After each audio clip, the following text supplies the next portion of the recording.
The Third Level, written by Jack Finney. Before you read, have you ever had any curious experience which others find hard to believe? The presidents of the New York Central and the New Haven and Hartford railroads will swear on a stack of timetables that there are only two, but I say there are three, because I have been on the third level of the Grand Central Station. Yes, I have taken the obvious step. I talked to a psychiatrist friend of mine, among others.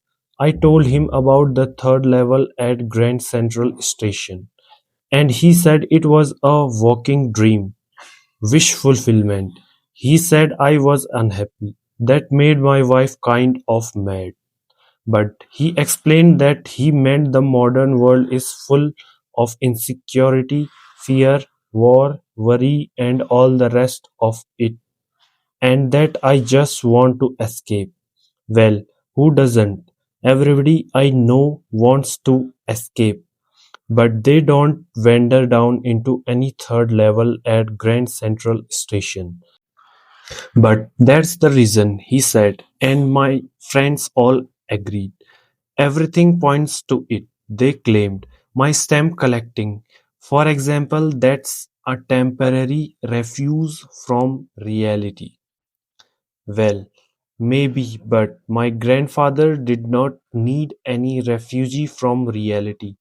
Things were pretty nice and peaceful in his day, from all I hear, and he started my collection. It's a nice collection too. Blocks of four of practically every US issue, first day covers, and so on. President Roosevelt collected stamps too. Anyway, here's what happened at Grand Central Station. One night last summer, I worked late at the office. I was in a hurry to get uptown to my apartment, so I decided to take the subway from Grand Central because it's faster than the bus. Now, I don't know why this should have happened to me. I am just an ordinary guy named Charlie, 31 years old, and I was wearing a tan gabardine suit and a straw hat with a fancy band. I passed a dozen men who looked just like me, and I was not trying to escape from anything. I just wanted to get home to Louisa, my wife. I turned into Grand Central Station from Vanderbilt Avenue and went down the steps to the first level, where you take trains like the 20th century.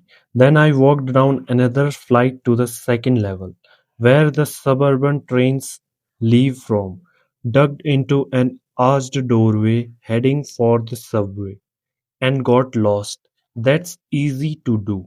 I have been in and out of Grand Central hundreds of times, but I am always bumping into new doorways and stairs and corridors. Once I got into a tunnel about a mile long and came out in the lobby of the Roosevelt Hotel. Another time I came up in an office building on 46th Street, 3 blocks away. Sometimes I think Grand Central is growing like a tree, pushing out new corridors and staircases like roots. There's probably a long tunnel that nobody knows about feeling its way under the city right now, on its way to Times Square and maybe another to Central Park.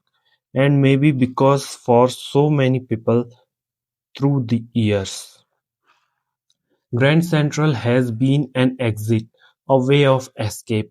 Maybe that's how the tunnel I got into. But I never told my psychiatrist friend about that idea. The corridor I wished in began angling left and slanting downward, and I thought that was wrong. But I kept on walking.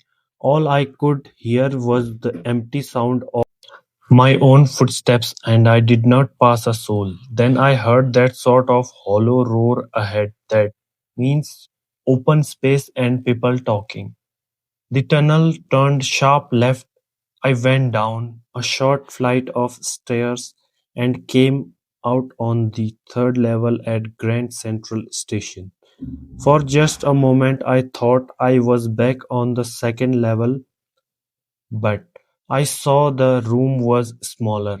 There were fewer ticket windows and train gates, and the information booth in the center was wood and old looking. The man in the booth wore a green eyeshade and long black sleeve protectors. The lights were dim and sort of flickering. Then I saw why they were open flame gas lights. There were brass spittoons on the floor, and across the station a glint of light caught my eye. A man was pulling a gold watch from his vest pocket. He snapped open the cover, glanced at his watch and frowned. He wore a derby hat, a black four-button suit with tiny lapels, and he had a big black handlebar mustache. Then I looked around and saw that everyone in the station was dressed like 1890 something. I never saw so